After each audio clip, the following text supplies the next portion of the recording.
আবে এই নিজের মন্দ কেউ নিজে করে। শোন, ভিকারি বলছে কি হলো মোড়ল মশাই? ওই যে তুই যে বলছিস হরে কৃষ্ণ হরে হরে নিজের মন্দ নিজে করে, তা নিজের মন্দ কেউ নিজে করে? মোড়ল বলছে, ভিকারি বলছে মোড়ল মশাই কেউ কারো মন্দ করে না, নিজের মন্দ নিজেই করে। নিজের মন্দ নিজে করে আবার বলছিস চোরে? তা ভিক্ষা বলছে হ্যাঁ মোড়ল মশাই, কে কার মন্দ করে? নিজের মন্দ নিজে করে। তা মোড়ল বলছে ঠিক আছে দাঁড়া, আগামীকাল সকালবেলায় যেন ভিক্ষা তোমার বাড়ি আসবি। হোক। মোড়ল ভিকারিকে নিমন্ত্রণ দিচ্ছে। আমি নিমন্ত্রণ করলাম আগামী দিনে আমার বাড়িতে তুই যেন ভিক্ষা করতে আসবি। তা ভিকারি বলছে ঠিক আছে মোড়ল মশাই, আপনি যখন বলছেন আগামীকালকেও আপনার বাড়ি আসবো, ঠিক আছে। মোড়ল দেখছে সেটা ভিকারির কথাটা সত্যি না আমার ধারণাটা সত্যি, আমি প্রমাণ করব। হরে কৃষ্ণ হরে হরে নিজের মন্দ নিজে করে, ঠিক আছে। কালকে শালা ভিকারি ভিক্ষা করতে আসবে, চাঁচি নাড়ু তৈরি করব, আর নাড়ুর ভেতরে দানা বিষ ভরে দেবো, শালা ভিকারিকে খাও বলে খেতে দেবো। বিষ ভরে নাড়ু শালা ভিকারি খাবে, ভিকারি মরে যাবে। আমি ভিকারিকে মারছি, ভিকারি যদি আমার দ্বারাই মরে যায় তাহলে আমার ধারণাটা ঠিক, ভিকারি কথা ভুল। আর ভিকারি মরতে গিয়ে যদি আমি মরি তাহলে জানবো ভিকারি কথাটাই ঠিক, ঠিক তাই তো? এই বলে দেখে দেখে নিশিপ্রভাত হলো, ওরে পূর্ব দিকের সূর্য আমার উদয় হয়ে গেল। মোড়ল নাড়ু বানাইল,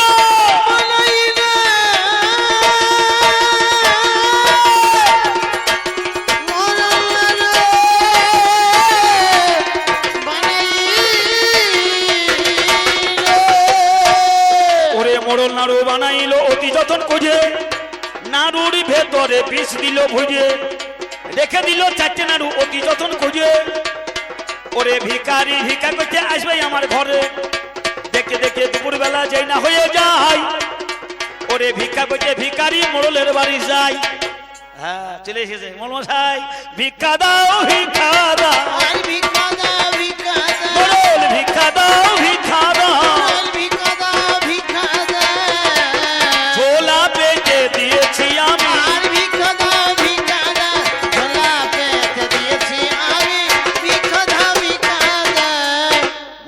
বলছে ভিখারি কালকে তোমার সাথে একটু ঝগড়া হয়েছিল, কথা কাটাকাটি হয়েছিল, আমার মনে বড় দুঃখ হয়েছে। রাতে শুয়েছিলাম বিছানাতে, ভেবে দেখলাম মনে তোমার সাথে আমার রাগারাগি করলে বা চলবে কেন, তাই আমরা নাড়ু তৈরি করেছিলাম, চাঁচির নাড়ু, যা পেরেছি আমরা খেয়েছি, আর চারটে নাড়ু তোমার জন্য রেখেছি। তাই এই চাঁচির চারটে নাড়ু তোমাকে দিলাম, তুমি বাড়ি গিয়ে খেয়ে নেবে। তুমি বাড়িতে গিয়ে খেয়ে নেবে, তুমি বাড়িতে গিয়ে খেয়ে নেবে। আমারই নাড়ুর মান রাখবে, বাড়িতে গিয়ে খেয়ে নেবে। ভিখারি বলল বেশ মোড়ল মশাই, তুমি যখন নাড়ু দিয়েছো আমার ঝোলায়, তাহলে আজকাল রান্না করে দরকার নাই, এই চারটে নাড়ু খেয়ে জল খেয়ে আজকে দিনটা কাটিয়ে দেবো। আর ভিখারি সারা গ্রাম ভিক্ষা করে। ভিখারি একটা স্বভাব আছে কি জানেন? ভিখারিকে কেউ আপেল দেয়, কলা দেয়, ভিখারি কিন্তু ওই খাবার জিনিসগুলো নিয়ে বাড়ি যায় না, ওই ভিক্ষা করে গোটা গ্রাম ঘোরার পর গ্রামের দক্ষিণ দিকে একটা বট গাছ আছে, ওই বটতলায় যায়। শেষে বটতলায় গিয়ে সব পাড়ার ছেলেরা খেলা করে, ওই ছেলেদের নরনারায়ণদের ডাকে, কাউকে কলা দেয়, কাউকে পেয়ারা দেয়, কাউকে আপেল দেয়, ওইগুলো দিয়ে দেয়। মানে ভিখার তো কোনো ছেলে নাই, তাই আজকেও ভিখারি ওই বটতলাতে এসেছে, দিয়ে কাউকে আপেল দিচ্ছে, কাউকে কলা দিচ্ছে, দিতে লেগেছে। আর ওই বটতলাতে ওই মোড়লের ছেলেটাও থাকে, বুঝলেন, কিন্তু আজকে বটতলাতে নাই। কোথায়? কারণ মোড়লের ছেলেটা পড়তে গিয়েছিল পাঠশালায়, আজকে দেরি হয়ে গেছিল, ও প্রতিদিন হাত পাতে প্রসাদ পায়। তা ভিখারি আপেল কলা বেদানা সবাইকে দিয়েছে, নাড়ু চাইতে দিল না, ওই নাড়ু চাইতে দিল না, ঘরে গিয়ে নিজে খাবে,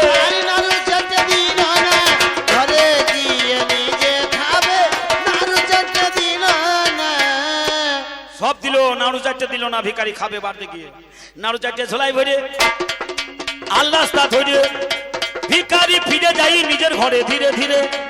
আর মোড়লের ছেলেটা আসছে সেই আলে পথই ধরে, দেখা হইলো ভিখারি দাঁড়ালো সম্মুখ সমরে। ভিখারি যে রাস্তায় যাচ্ছে ওই রাস্তাতে মোড়লের ছেলেটা পাঠশালা থেকে ফিরছে, ও বটতলায় থাকায় দেরি হয়ে গেছে, বুঝতে পারছেন?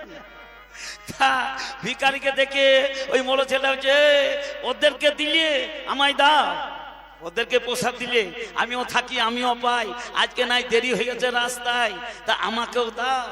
তা ভিখারি বলছে বাবা রে যাহা কিছু ছিল সবই ফুরিয়ে গেল, আর কিছু নাই, 4টে নাড়ু আছে আমার ঝোলায়, তোর বাবাই তো দিয়েছে রে আমাকে খেতে, এই নাড়ু 4টে দিয়ে আমার কাজ নাই। তোর বাবাই তোমাকে নাড়ু দিয়েছে, নাড়ু 4টে বাড়িতে খাবো, আর ফল বলছে শেষ করে দিয়েছি, তোর বাবাকে চাইলেই পাবি। তার ছেলেটা বলছে শোনো বাবা যদি দেওয়ার হইতো তাহলে আমাকে আগেই দিত, হ্যাঁ ওদেরকে দিলে আমায় দেবে না তাই বললে হয়, আর বাচ্চা ছেলে নাড়ুর কথা শুনে একটু লোভ বেশি হয়। তা বাচ্চা ছেলেটা ভিখারি রাস্তা ঘিরে বলছে ভিখারি আমায় নাড়ু দাও, নাড়ু দাও, আমায় নাড়ু দাও, নাড়ু দাও, প্রতিদিন দাও আজকেও দাও,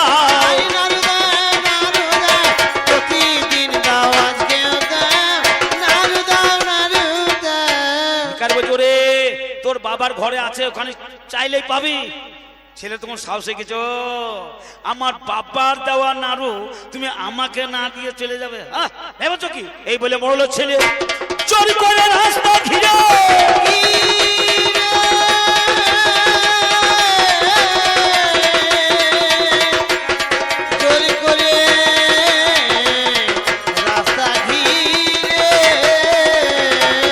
ভিখারির ঝোলাতে হাত দিল ভরে, ওরে 4টে নাড়ু তুলে নিল, খেতে খেতে চলে গেল মোড়লের ছেলে। ওরে নাড়ু খেতে খেতে যখন পৌঁছাইল বটের তলে, বসেছিল অনেক ছেলে, চলে গেল বটের তলে। এইবার মোড়লের ছেলে ওরে 4টে নাড়ু যে খেয়েছে, খেয়ে ফেলেছে, 4টে নাড়ু যে খেয়ে ফেলেছে, ওরে চারিদিকে অন্ধকারই দেখিল নয়নে, ওরে পা থাকছে মাটিতে দেখে না নয়নে। ওরে বটের তলায় মোড়লেরই ছেলে চলে যায়, ওরে ঢোলু ঢোলু করতে গিয়ে ঢলে পড়ে যায়। ওরে মোড়লের ছেলে বটের তলে যেই না ঢলে পড়ে, কিছুক্ষণ পরে ছেলে প্রাণে গেল মরে। ওরে ওই ছেলে যেই বাবা প্রাণে মারা যায়, ওরে পাড়ার ছেলেরা দেখেছিল তাই, ও যে ওই ভিখারির ঝোলাতে কি ছিল, মোড়লের ছেলে হাত ভরে কেড়ে নিল, তাই খেয়ে মোড়লের ছেলে মারা যায়। বলছে ভিখারিকে তাড়াতাড়ি ধরে নিয়ে আয়। ওই পাড়ার ছেলেরা সেই রাস্তায় ছুটে গেল, ওরে সঙ্গে সঙ্গে ভিখারিকে জোর করে ধরে নিল, ওরে জোর করে ধরে বটের তলায় নিয়ে এলো, বটের তলায় ভিখারিকে বেঁধে দিল। ওরে এই ভিখারি মেরেছে মোড়লের ছেলে, ভিখারিকে দে রে মেরে আজ ফেলে। কেউ বলছে মার মারি, কেউ বলছে কাট, তাদের মধ্যে এক ভদ্রলোক বলছে দাঁড়া একটু থাক। ছেলেটা বলছে এই মোড়লে ছেলেটা মারা গেল, ভিখারি কি দিল, মানে মোড়ল ছেলে জোর করে নিল আর মারা গেল। ভিখারিকে ধরে নিয়ে কেউ বলছে মার, কেউ বলছে কাট, আর একটা ভদ্রলোক বলছে দাঁড়া থাক, যার ছেলে মরেছে তার বাবা কাকে ডাক, যার ছেলে মরেছে ওর বাবা কাকে ডাক, ওর বাবা অনুমতি দিলেই মোর ভিখারিকে মেয়েরা করে ফেলে দেবো বটের তলে। বলছে ঠিক আছে তাই হবে। পাড়ার ছেলেটা মোড়লে বাড়ি গিয়ে বলছে মোড়ল মশাই, ও মোড়ল মশাই, বলছে কি হইল রে? বলছে তোমার ছেলে বেঁচে না, তোমার ছেলে বেঁচে না, বলছে তোমার ছেলে বেঁচে না, তোমার ছেলে বেঁচে না। সব কথায় ঠাট্টা চলে, এসব কথায় ঠাট্টা করতে নাই। কি ব্যাপার বলতো? বলছে না মোড়ল মশাই ঠাট্টা করছি না, মিথ্যা বলছি না, তোমার ছেলে মারা গেছে। বলছে মারা গেল কি করে? বলছে ভিখারি ভিক্ষা করে, আমরা ওই বটতলায় থাকি, ভিখারি এই প্রসাদের মধ্যে যা ফল পাই আমাদের দেয়, তাই আজও সব দিয়ে দিল। আর 4টে নাড়ু ছিল, ওই নাড়ু 4টে দিল না, নিয়ে বাড়ি যাচ্ছিল। আর তোমার ছেলে আসতে দেরি হয়েছে, জোর করে রাস্তা ঘিরে তোমার ছেলে ঝোলায় হাত ভরিয়ে নাড়ু 4টে নিয়ে খেতে খেতে চলে এলো, আর বটের তলায় পুড়ে মারা গেল। তাই ভিখারি তোমার ছেলে মেরেছে, ওকে বেঁধে রেখেছি, তুমি হুকুম দাও সালা ভিখারিকে মেরে ফেলে। মোড়ল বলছে বাবারে ভিখারি আমার ছেলে মারে না, ভিখারি আমার ছেলে মারেনি, আমি নিজের হাতে মেরেছি, নিজের হাতে মেরেছি, আমি নিজের হাতে মেরেছি, নিজের হাতে মেরেছি। ওরে ভিখারিকে মারতে নিজে মরেছি, নিজের হাতে মেরেছি, মেরেছি। বলুন হরে কৃষ্ণ হরে হরে। কার বন্ধ কে করে? নিজের বন্ধ নিজে করে।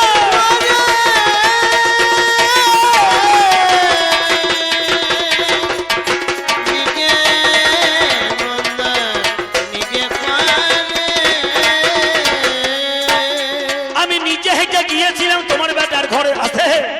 আমি দুর্যোধনকে বাঁচাবো বলে, দুর্যোধনের পক্ষে যাব বলে ভগবান নিজে পায়ে হেঁটে দুর্যোধনের ঘরে গিয়েছিল বাবা।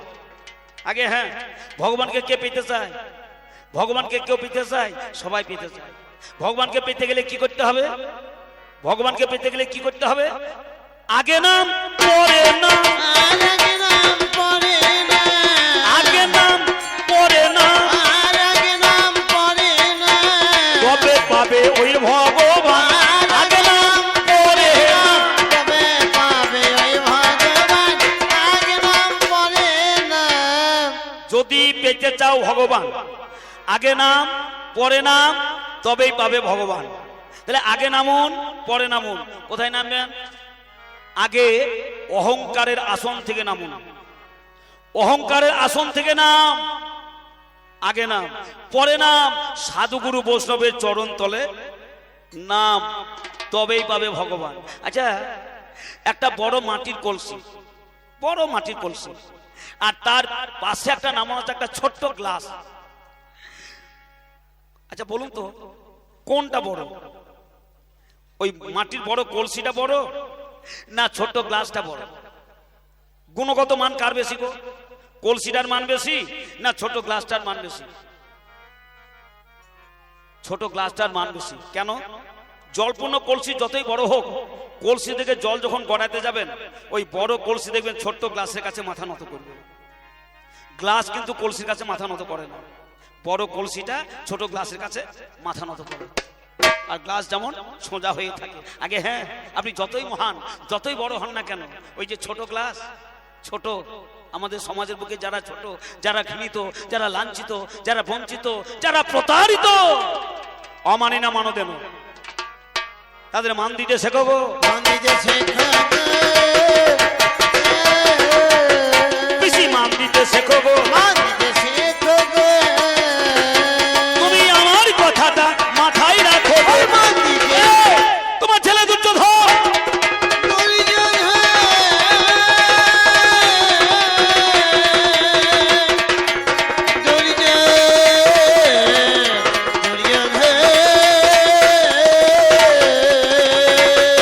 বলছে আমার বেটা দুর্যোধন তোমার বিহাই, তার রথের সারথি হইল না, অর্জুনের রথের সারথি হইলে কেন? 2 নম্বর প্রশ্ন। কেন গো? কৃষ্ণকে কি জোর করে পাওয়া যায়? কৃষ্ণকে পেতে হয়। কৃষ্ণকে কে চায়? সবাই চায়। সবাই কি পায়? যে কৃষ্ণের হয় সেই কৃষ্ণকে পায়। কৃষ্ণ কি বলছে একদিন? আচ্ছা, ভগবান কেমন জিনিস দেখুন। ভগবানকে পেতে গেলে কি করতে হবে? আমার একটা কথা শুনুন। আর যে আপনাদের কাপড় সেলাই করা সুত বা কাঁথা সেলাই করা সুত, আর একটা লাঙল বা মোটা দড়া আপনাকে দিলাম, একটা মোটা দড়া দিলাম, আর একটা কাপড় সেলাই করা সরু সুচ দিলাম। এবার যদি বলি ওই মোটা দড়াটায় গিট দিয়ে সরু সুচটাকে আটকে দেন, পারবেন? মোটা দড়ায় গিট দিয়ে সরু সুচ আটকানো যাবে? যাবে না। তাহলে সুচটাকে আটকাতে গেলে কি করতে হবে? ওই সুচ যত সূক্ষ্ম, সুতোটাকে হইতে হবে তার থেকে আরো সূক্ষ্ম। সূচের থেকেও যদি সুতোটা আরো সূক্ষ্ম হয়, তাহলে সুচটাকে গিট মারবেন, সুচ পড়তে হবে না, আটকানো যাবে। তাহলে ভগবান হচ্ছে সূক্ষ্ম, আর ভক্তকে হইতে হবে আরো সূক্ষ্ম। ভগবানের থেকেও যদি ভক্ত সূক্ষ্ম হইতে পারে, ভগবানকে সে পেতে পারে। ভগবানকে সে পেতে পারে, ভগবানকে সেজন পেতে পারে। ভগবানকে সেজন পেতে পারে। আমি জানাই গো পিসি আজ তোমার, ভগবানকে সে পেতে পারে। ভগবান নিজে পায়ে হেঁটে, এর বেটা দুর্যোধনের বাড়িতে আমি নিজে গিয়েছিলাম। ভগবান নিজে গিয়েছিলাম। ভগবানকে কেউ ডেকে পায় না, কৃষ্ণ নিজে গিয়েছিলেন। একদিন দুর্যোধন বলল, কৃষ্ণধন পিহাই মশাই তোমাকে দিলাম নিমন্ত্রণ। কৃষ্ণ বলে, হ্যাঁ ঠিক আছে দুর্যোধন, তোমার বাড়িতে আমি যাব, যখন হবে ভোজন। নিমন্ত্রণ দিয়ে দুর্যোধন পঞ্চব্যঞ্জন করে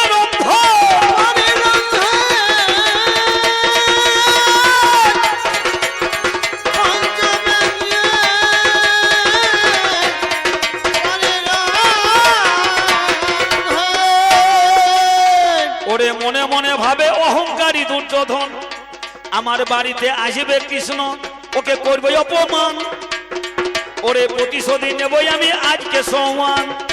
কৃষ্ণকে অপমান করবো বলে দুর্যোধন কৃষ্ণকে নিমন্ত্রণ দিল। পঞ্চব্যঞ্জনের রন্ধন আমার যেই না হয়ে যায়, এইবারে কৃষ্ণ নিজের পায়ে হেঁটে দুর্যোধনের বাড়িতে যায়। দুর্যোধনের বাড়িতে গেল গো যখন, ওরে দুর্যোধন অহংকারে মত্ত হয়তো। দুপুর বেলায় খেতে গিয়েছে কৃষ্ণ দুর্যোধনের বাড়িতে, আর অপমান করবো বলে দুর্যোধন কৃষ্ণকে বলছে, এ বিহাই, এই দেখো সোনার থালায় অন্ন। সোনার থালা তোমার কোনো কালে জোটে নেই। তুমি তো মাঠে যাও, গরু চড়াও আর পাতাতে খাও। তোমার বাবা মা কোনদিন সোনার থালায় অন্ন দিতে পারেনি। ওই দেখো সোনার থালায় অন্ন, সোনার বাটিতে ব্যঞ্জন, সোনার ঘটিতে জল দিয়েছি। সোনার ঘটিতে জল দিয়ে, তোমার সোনার ঘটিতে আমি জল দিয়েছি। তোমার সোনার ঘটিতে আমি জল। রাখাল গরু চড়াও, যা পাও মাঠে ঘাটে খাও। সোনার থালায় অন্ন, সোনার বাটিতে ব্যঞ্জন, সোনার ঘটিতে জল, এ বাবার কালেও তোমার জোটেনি। দেখো অপমান করছে কৃষ্ণ। আপনারা মনে রাখবেন, অহংকারে পরিপূর্ণ যদি সুস্বাদু খাবার হয়, সে খাবার যদি কেউ খায় বিষটা সম হয়। আর অহংকার দূর করে ভক্তি ভাব ধরে কেউ যদি শাক অন্ন দেয়, সেটা অমৃত সমান হয়ে যায়। আজ দুর্যোধন কৃষ্ণকে আস্ফলন করে বলছে, দেখো আমি তোমার জন্য সোনার থালায় অন্ন, সোনার বাটি ব্যঞ্জন, সোনার গটিতে জলের করেছি আয়োজন। অহংকারে পরিপূর্ণ আমার কাঁদে ভগবান।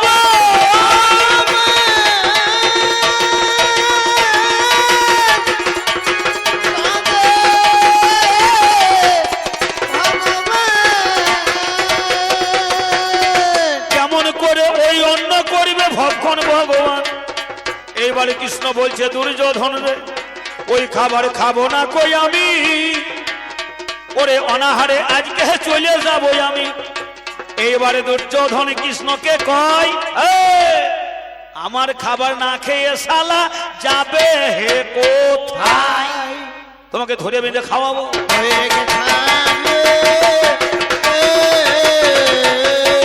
ধরে বেঁধে খাওয়াবো। ভেবেছ কি, পেয়েছ কি, চালাকি?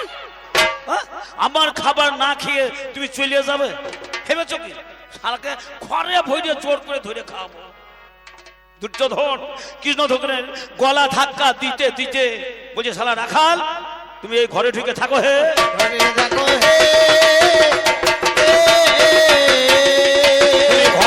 থাকো হে। গলা ধাক্কা দিয়ে কৃষ্ণকে রাখাল বলতে বলতে দুর্যোধন ঘরে ঢুকিয়ে দিল। ঘরে ঢুকিয়ে দিয়ে ঘরের দরজা বন্ধ করে শিকল তুলে দিল। যেই ঘরের ভেতরে কৃষ্ণকে ভরে দিয়ে বাইরের দিকে মুখ করেছে, দেখছে বাইরেও কৃষ্ণ দাঁড়িয়ে আছে। বাহিরেও কৃষ্ণ দাঁড়িয়ে আছে। আজ দেখে দুর্যোধন,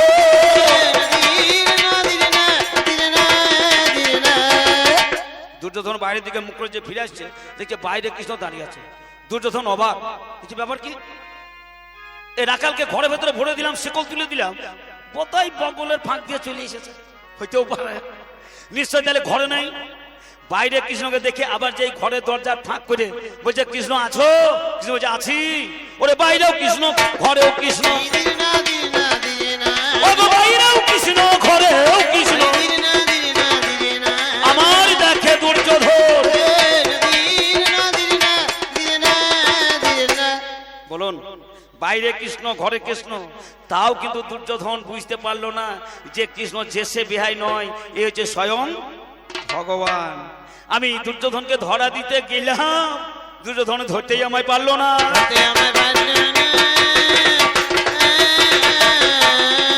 আজ শোনো শোনো তুমি ও পিসিমা, বলুন, আমি নিজে পায়ে হেঁটে দুর্যোধনকে ধরা দিতে গেলাম, দুর্যোধনে ধরে রাখতে পারলো না।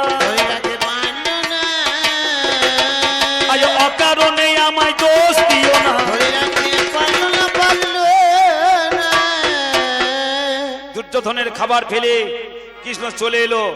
পথের ধারে একটা ভাঙা কুঠির, চালে খড় নেই, বৃষ্টি পড়ে, সূর্যের আলো পড়ে, চাঁদের জ্যোতি পড়ে, বিদুর সারাদিন অনাহারে ভিক্ষা করে একবেলা খায়। বিদুরের বাড়িতে গিয়ে বিদুর পত্নীর কাছে কৃষ্ণ মা বলে খাবার ভিক্ষা চায়। বিদুর পত্নী জ্ঞান শূন্য হয়ে একটা শাড়ি ধৌত করে শুকাতে দিয়েছে, দ্বিতীয় কোনো কাপড় নেই। কাপড়টা শুকাবে যখন, সেই কাপড়টা পরিধান করে বাহিরে আসবে তখন, ততক্ষণ পর্যন্ত বসে আছে ঘরের কোণে উলাঙ্গিনী অবস্থায়। এমতো কৃষ্ণ সেই ভাঙা কুটিরে গিয়ে বারান্দায় দাঁড়িয়ে বলছে, মা ঘরে কে আছো?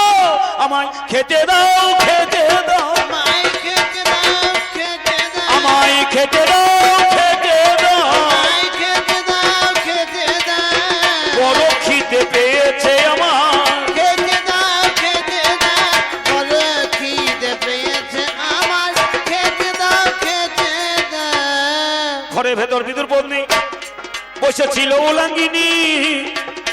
খেতে দাও বললো কে? আমি নাহি চিনি। মা বলে আমায় খেতে চাহিল যখন, ওরে জ্ঞান শূন্য বিদুর পত্নী হয়ে গেল তখন। উলাঙ্গিনী হয়ে ঘরের মালসাই খাবার খুঁজে বেড়ায়। ওরে কোন মালসাই খাবারের একটুকু গুঁড়ো বলতে নাই। সকালবেলায় একটা মালসাই কাঁচা কলা ছিল, সেই মালসাই বিদুর পত্নীর হাতটা পড়ে গেল। ওরে সকালবেলায় কাঁচা ছিল, এখন পেকে গেছে। পাকা কলাটা বিদুর পত্নী হাতে ধরেছে। পরনে বস্ত্র নাই, নাই তারে মনে। উলঙ্গিনী হয়ে মা আসে তারই সামনে। ওরে উলঙ্গিনী বিদুর পত্নী হয়ে আমার আসে। পাকা কলার চোখায় আমার ছাড়াই মনের আসে। ওরে কলার চোখা ছাড়াই শ্বাস ফেলে দেয়। ওরে কলার চোখা কৃষ্ণের মুখে ভরে দেয়। ওরে উলঙ্গিনী বিদুর পত্নী কলার চোখা কৃষ্ণের মুখে দিল। ওরে মা বলে কৃষ্ণ সেই কলার চোখা ভক্ষণ করিল। জ্ঞান শূন্য ভক্তি, ভক্তি ভরে কেউ যদি কিছু না দিয়ে এক ফোঁটা নয়নের বাড়ি দেয়, তাতেই ভগবান তুষ্ট হয়। কেউ যদি তুলসী পত্র দেয়, ভগবান তুষ্ট হয়। কেউ যদি শুধুমাত্র গঙ্গা জল দিয়ে বলে ভগবান, ভগবান তাতেই তুষ্ট হয়। আপনি ফল দেবেন, ফল দেবেন, ফলটা কার? ফল তো ভগবানের তৈরি। আপনি গঙ্গা জল দেবেন, গঙ্গা তো ভগবানের তৈরি। আপনি ফুল দেবেন, ফুল তো ভগবানের তৈরি। তাহলে গঙ্গা জল ফল ফুল দিলে ভগবান পাওয়া যায় না।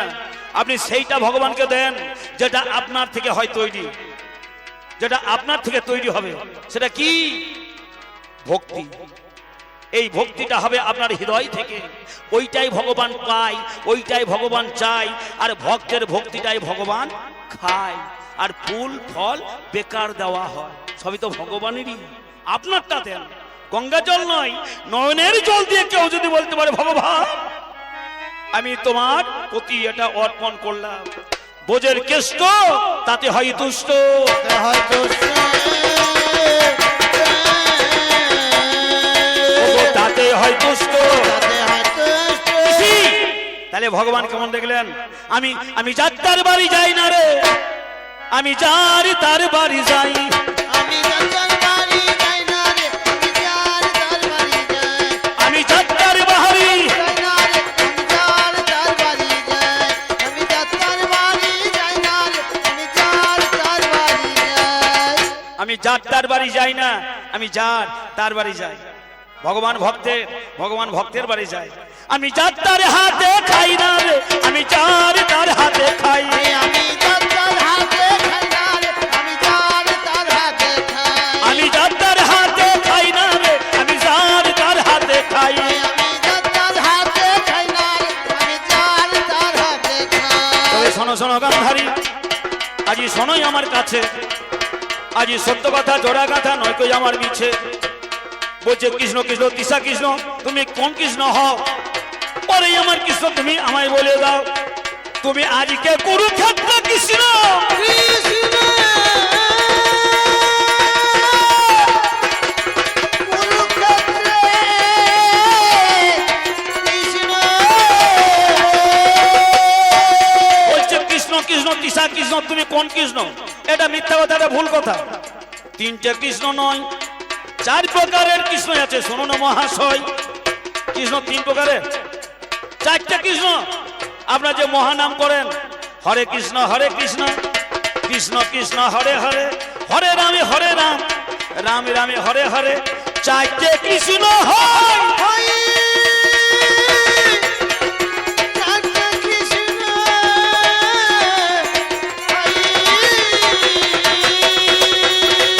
কৃষ্ণ হরিগানধারী পেলে তুমি কোথায়? তবে তোমার কথাই আজকে আমি প্রমাণ দিয়ে যাব। ওরে কোন কুরুক্ষেত্রে আমি আজ কোন কৃষ্ণ হব? আমি কুরুক্ষেত্রে সেই কৃষ্ণ অর্জুনের রথের সারথি।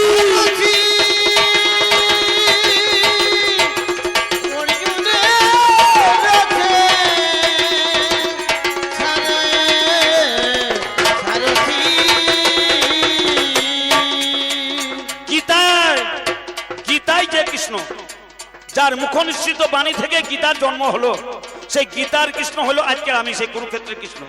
গীতায় কৃষ্ণকে পাবেন কোথায়? গীতার প্রথম পৃষ্ঠায় দেখবেন একটা রথ আছে, কপিধ্বজ রথ।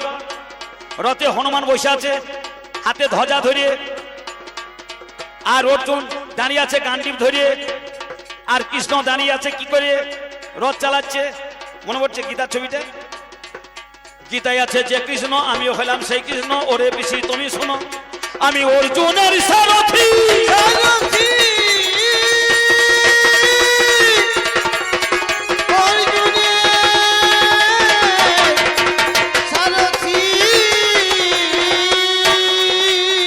ওরে এইখানেতেই আমার হাতে নাই কোনো বাঁশি, ওরে পিতধারা হাতের বাঁশি আমার এখানে নাই। আমি ছড়ি ধরে রথ পরিচালনা করি জানাই গো তোমায়। ওরে আমার বাঁশি আজও বাঁশে অহর্নিশি আছে বৃন্দাবনে।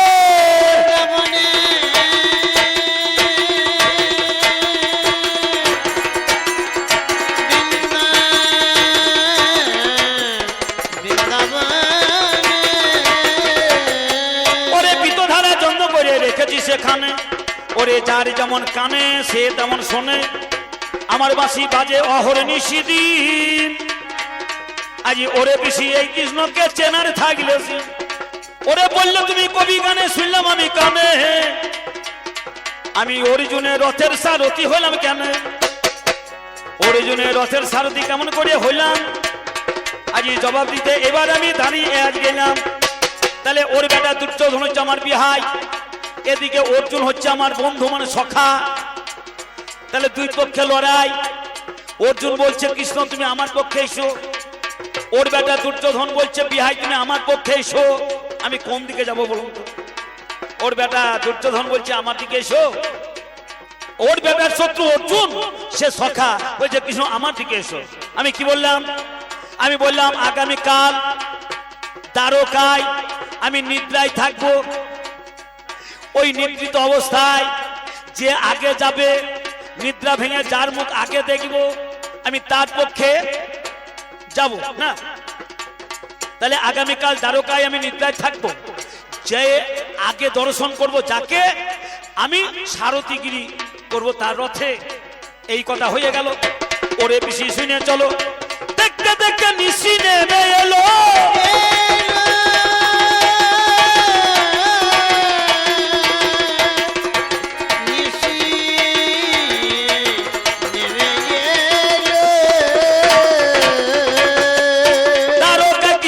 নিদ্রায় চলে গেল। এবার দ্বারকায় কৃষ্ণ আমার নিদ্রায় চলে যায়। ওরে হাঁটি হাঁটি বাবা করে দুর্যোধন যায়। কৃষ্ণ যেখানে বিছানায় নিদ্রায় গিয়েছে, কৃষ্ণের পায়ের দিকে আছে একটা ছেঁড়া আসন, আর মাথার উপরে আছে একটা সোনার সিংহাসন। দুর্যোধন চলে গিয়েছে। দুর্যোধন গিয়ে দেখছে এ শালা তো ঘুমিয়ে আছে, আর পায়ের দিকে একটা ছেঁড়া আসন, আর মাথার উপর আছে সিংহাসন। তাহলে আমি তো রাজা, এই ছেঁড়া আসনে পায়ের তলায় আমার বসা যায়?